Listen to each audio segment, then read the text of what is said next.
Dios les bendiga. Bienvenidos a mi clase. Hoy les voy a pedir un poco de paciencia porque mi garganta no está muy bien. Así que puede que oigan una que otra tos por ahí. Pero vamos a comenzar una nueva serie acerca del carácter cristiano ideal.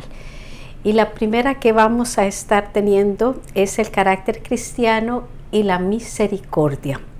Así que vamos hacia nuestra introducción que nos dice cómo una religión sin Cristo tiene efectos negativos en quien la practica. Y uno de esos efectos es la insensibilidad del alma. La historia de nuestro estudio nos va a dar un ejemplo claro de esta verdad. Hay dos tendencias que se oponen entre sí y ninguna de ellas es el ideal cristiano. La primera basa su fe en buenas obras, creen que las caridades y las limosnas le garantizan la salvación. Y la otra, que es la segunda, opina que Dios solo espera nuestra fe en Jesús sin pedirnos un carácter misericordioso. El balance correcto de estas dos tendencias es el tema de nuestra clase. Dios espera que creamos en nuestro Señor Jesucristo para salvación, pero también nos muestra que Él nos creó en Cristo Jesús para buenas obras, las cuales Él preparó de antemano para que anduviésemos en ella, nos dice Efesios 2:10. Primer punto. Los religiosos saben la ley, pero desconocen la misericordia. Los religiosos piensan que la vida eterna se alcanza con obras. Vamos a estar en Lucas 10. Y una de las cosas que revela las palabras del intérprete de la ley va a ser la pobreza espiritual de aquellos líderes judíos. Miremos a partir del verso 25, cuando dice: y aquí un intérprete de la ley se levantó y dijo, y dice, para probarle: maestro, ¿haciendo qué cosa heredaré la vida eterna? El rango de este fariseo, del fariseo de nuestro verso, era ser un intérprete de la ley. Recordemos que los fariseos se opusieron a las enseñanzas del Señor Jesús. Esto porque ellas revelaban el mal que había en sus corazones. Aquí vemos donde dice que le habló a Jesús para probarle, lo que demuestra que no creía en él. Y además en su pregunta se contradice. Dice, ¿qué hay que hacer para heredar la vida eterna?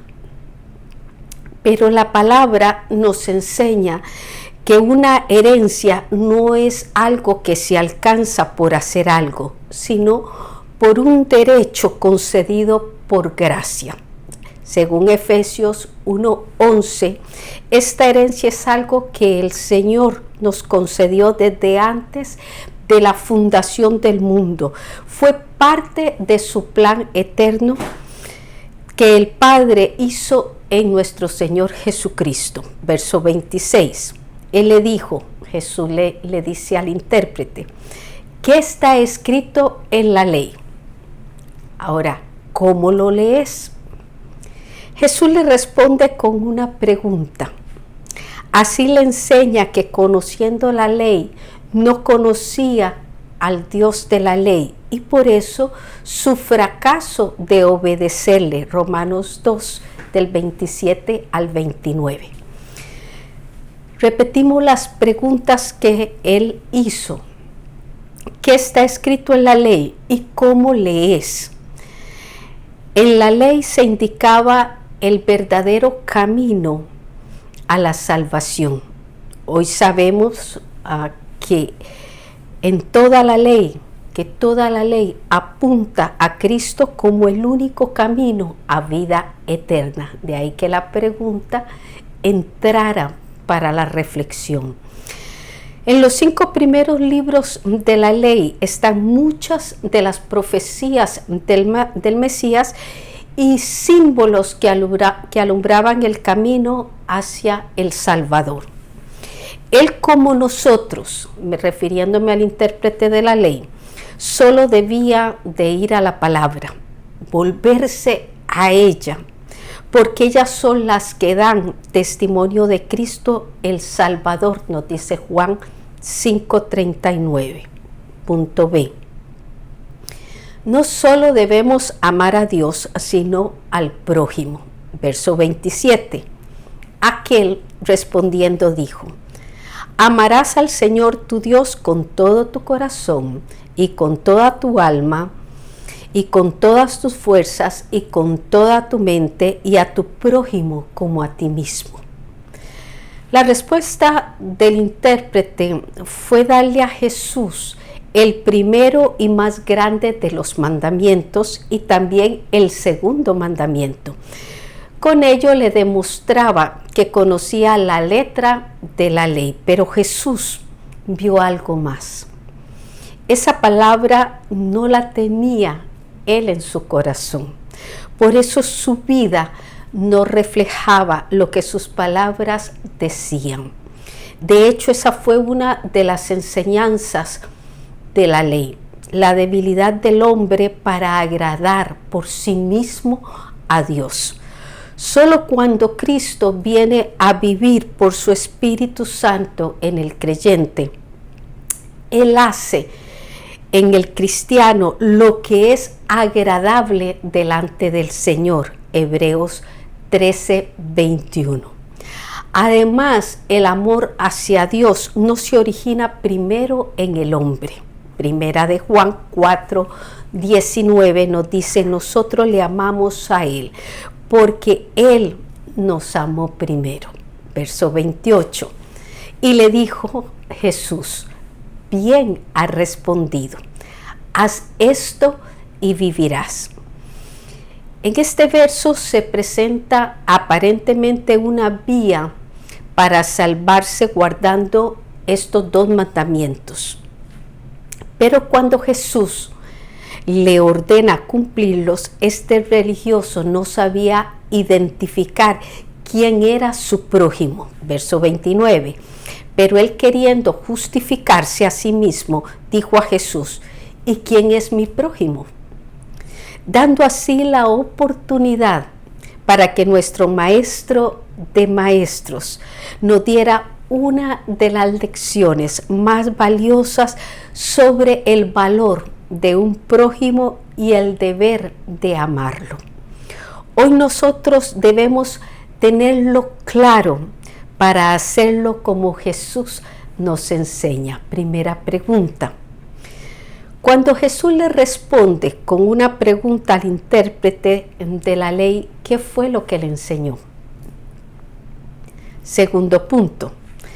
Jesús ilustró perfectamente el significado de ser misericordioso. Los sacerdotes del tiempo de Jesús tenían su corazón endurecido. Seguimos en Lucas 10, ahora en el verso 30.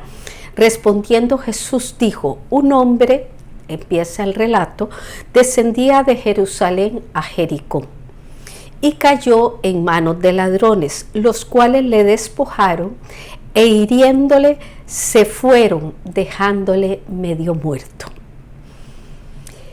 En el trato de Jesús con el intérprete de la ley surge esta historia, donde se pone en claro los 2 lados en cuanto a tener compasión o misericordia del que sufre. Dice que un hombre descendía, y cuando dice descendía, literalmente era así, porque Jerusalén estaba a 800 metros sobre el nivel del mar y Jericó a 390 metros. Este hombre, el que asaltaron, era un judío de Jerusalén, probablemente del mismo lugar donde Jesús y el intérprete de la ley estaban teniendo esta conversación. Él inicia un viaje de Jerusalén hasta Jericó, que más o menos eran 27 kilómetros, por un camino escabroso y estrecho, lleno de curvas entre desfiladeros rocosos, lo cual lo hacía muy fácil para los asaltantes. Y antes de llegar, dice, fue asaltado por ladrones que lo dejaron medio muerto y sin sus pertenencias. Verso 31. Aconteció que descendió un sacerdote por aquel camino y viéndole pasó de largo. Vamos a desglosar. Descendió un sacerdote. Eso significa que él iba hacia Jericó, donde en ese tiempo vivían muchos de los sacerdotes y de los levitas. Probablemente él venía de oficiar en el templo.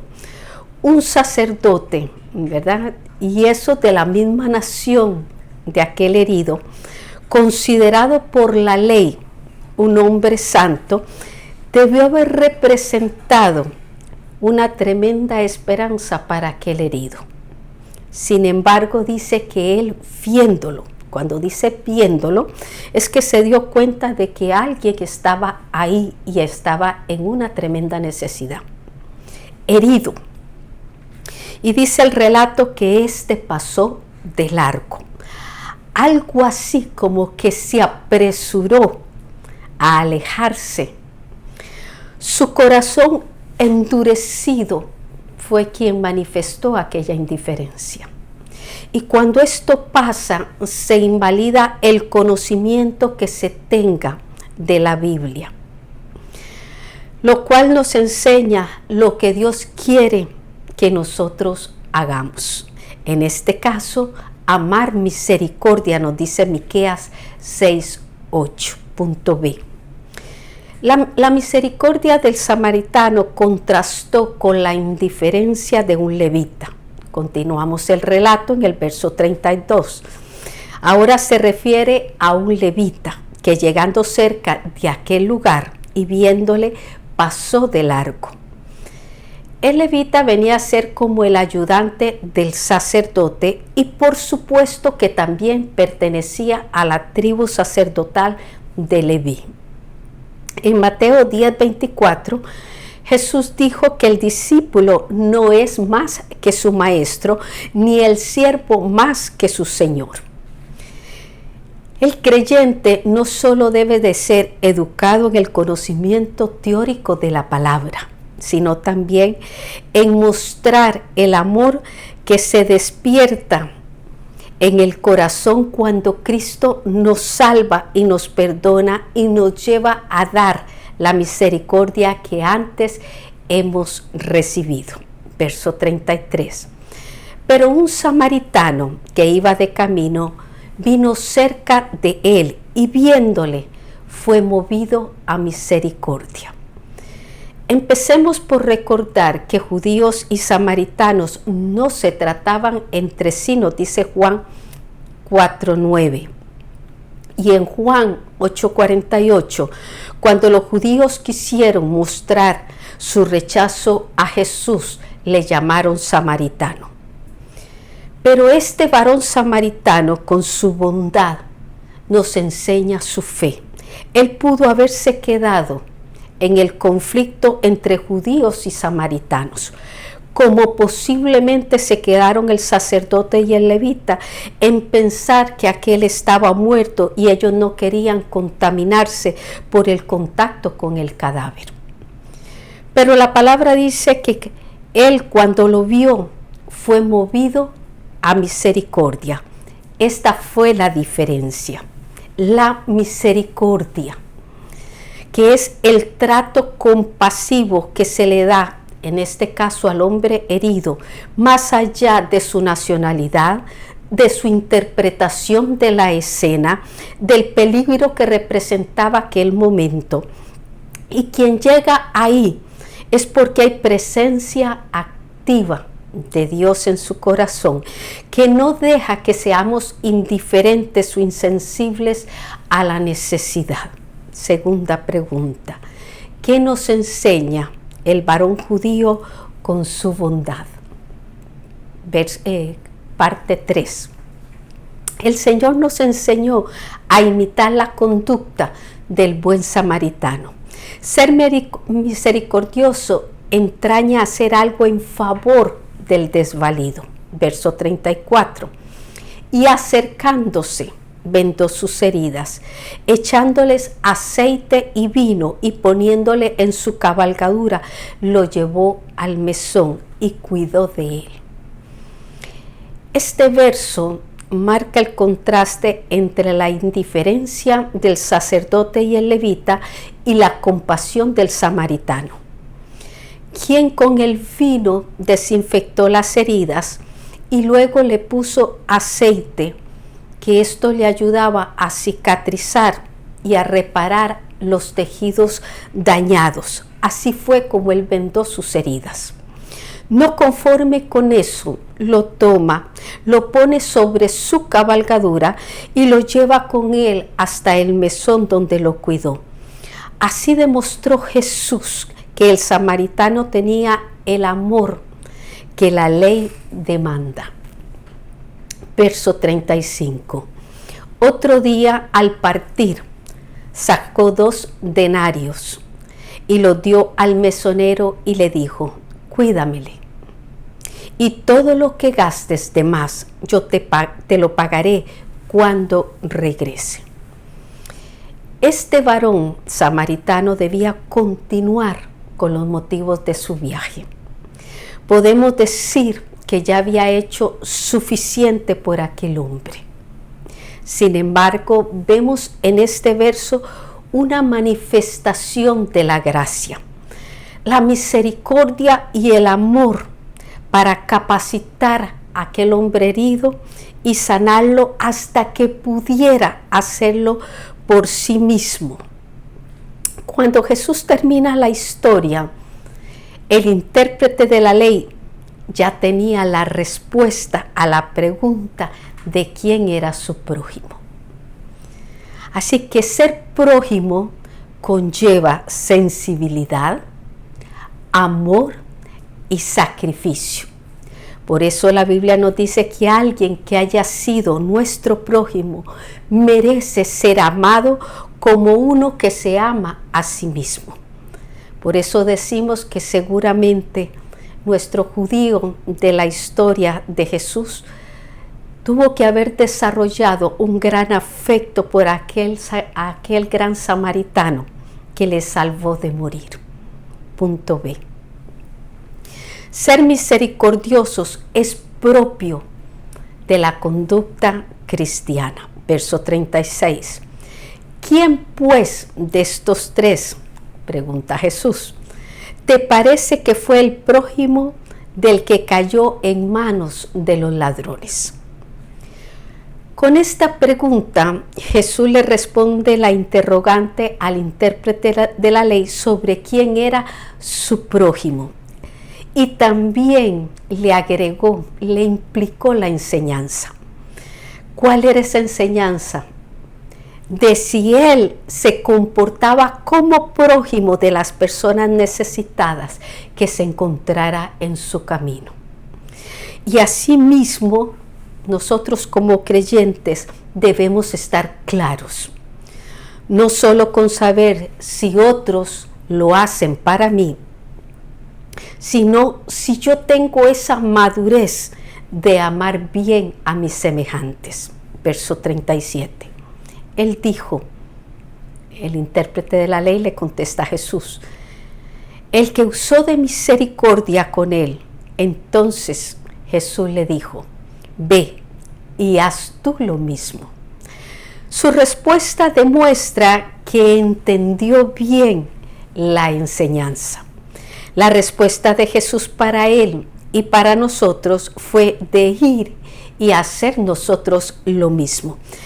Eso significa que Jesús nos inspira a hacer de la verdad una práctica de vida. Primera de Juan 3:18 dice, no amemos de palabras ni de lengua, sino de hecho y en verdad. tercera pregunta. ¿Qué conlleva ser prójimo? Nuestra reflexión. La misericordia brota de la gratitud que tengamos nosotros para Dios por su amor incondicional. Por eso no esperamos que las personas sean perfectas para brindarles la gracia de Dios. Por eso te invito a darte gracia. Lo que de gracia hemos recibido, nos dice Mateo 10:8 en su segunda parte. Para nuestra próxima semana vamos a tener a Cristo como el modelo de mansedumbre. Dios le bendiga.